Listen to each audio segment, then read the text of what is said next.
आज ही Doubtnut app download करें। Doubtnut पर होगा अब आपके सभी मैथ्स, केमिस्ट्री, फिजिक्स और बायोलॉजी डाउट्स का सफाया। बस अपने क्वेश्चन की फोटो खींचो, उसे क्रॉप करो और तुरंत वीडियो सोल्यूशन पाओ। Download now.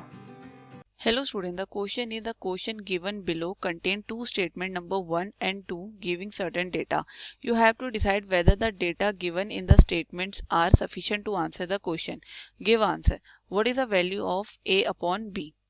ठीक है, तो यहाँ पे क्या है कि यहाँ पे दो हमें स्टेटमेंट दे रखी है और एक क्वेश्चन हमसे पूछा गया है।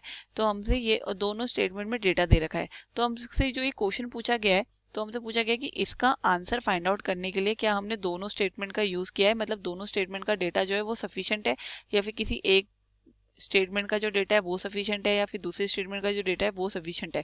उसके बेसिस पे हमें आंसर बताना है। तो हमसे यहाँ पे क्वेश्चन पूछा गया है कि हमें यहाँ पे ए अपॉन बी की वैल्यू फाइंड आउट करनी है। ठीक है, तो यहाँ पे जो फर्स्ट स्टेटमेंट है वो है कि a minus b is equal to 3 दे रखा है और a square minus b square इसकी वैल्यू दे रखी है 45। तो यहाँ से अगर हम देखें तो क्या हम यहाँ पे a अपॉन बी की वैल्यू फाइंड आउट कर सकते हैं फर्स्ट स्टेटमेंट से। तो हमें पता है कि a square minus b square किसके इक्वल होता है, a minus b into a plus b is equal to 45। तो यहाँ से a प्लस बी की वैल्यू आ जाएगी is equal to 45 divided by 3। तो a प्लस बी कितना आ गया, 15 आ गया। a माइनस बी कितना है, 3 है। तो यहाँ पे अब क्या करें, दो इक्वेशन मिल गई, ये फर्स्ट इक्वेशन है, ये सेकेंड इक्वेशन है। ठीक है, तो अब दोनों इक्वेशन को ऐड किया, जब ऐड करेंगे तो यहाँ पे क्या हो जाएगा, ये ट्वाइस ऑफ ए हो जाएगा, ये प्लस बी है, ये माइनस बी है, तो ये कैंसिल हो जाएगा। तो ये इज इक्वल टू 15 प्लस 3 करेंगे तो 18 आ जाएगा। तो यहाँ से a की वैल्यू कितनी आ गई, 18 अपॉन 2।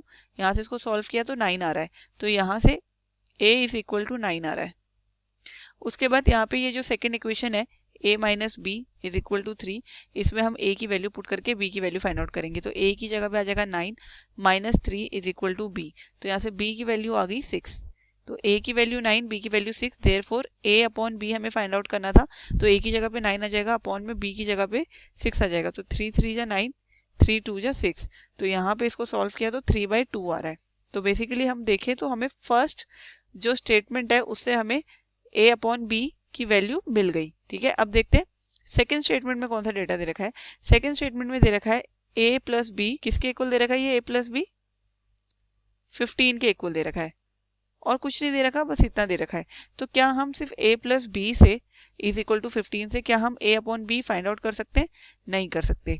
इसका मतलब यहाँ पे फर्स्ट स्टेटमेंट में जो डेटा है उससे हेल्प से हमने पूरा आंसर फाइंड आउट कर लिया, लेकिन जो सेकेंड स्टेटमेंट है उससे हम डेटा फाइंड, ये जो हमारा आंसर है वो हम फाइंड आउट नहीं कर सकते। इसलिए हमारा करेक्ट ऑप्शन हो जाएगा यहाँ पे option 1, statement 1 alone is sufficient but statement 2 alone is not sufficient. Thank you. Class 6 से 12 से लेके नीट, IIT, JEE मेंस और एडवांस के लेवल तक 10 मिलियन से ज्यादा स्टूडेंट्स का भरोसा। आज ही डाउनलोड करें डाउटनेट ऐप या व्हाट्सएप कीजिए अपने डाउट्स 8400 400 400 पर।